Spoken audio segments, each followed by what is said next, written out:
Direction la Côte d'Ivoire, la Grande-Bretagne renvoie Henri Konan Bédié et Alassane Dramane Ouattara dos à dos. Alors pour plus de détails, après le générique.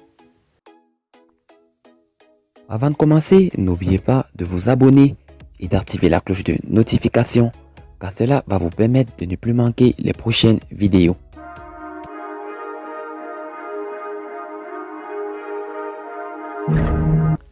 Henri Konan Bédié, le chef de file de l'opposition ivoirienne, a reçu jeudi une visite de courtoisie de son Excellence Joséphine Gaulle, ambassadeur de la Grande-Bretagne en Côte d'Ivoire en fin de mission à Abidjan.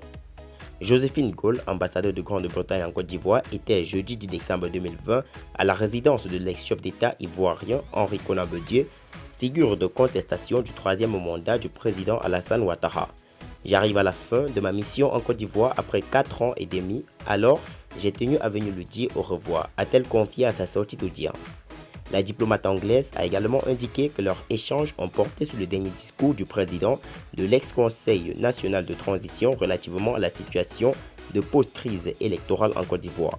Nous avons échangé un tout petit peu sur son discours d'hier soir et surtout l'importance du dialogue et la paix. J'ai lu son discours avec beaucoup d'intérêt, a-t-elle fait savoir. Pour Joséphine Gaulle, seul un dialogue franc et sincère entre les acteurs politiques ivoiriens peut aider à une résolution définitive de la crise. Si tous se disent conscients de la nécessité de l'ouverture d'un dialogue politique, les contours de ces échanges restent toujours à définir.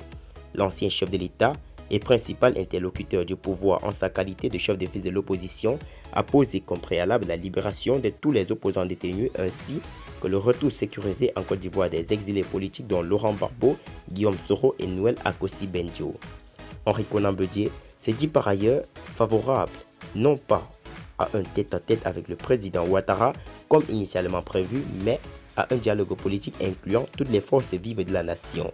Des propositions qui semblent agacer le régime RHDP pour qui il n'est point question de succomber à ces chantages odieux, à cette surenchère nauseuse et inacceptable venant du chef de file de l'opposition.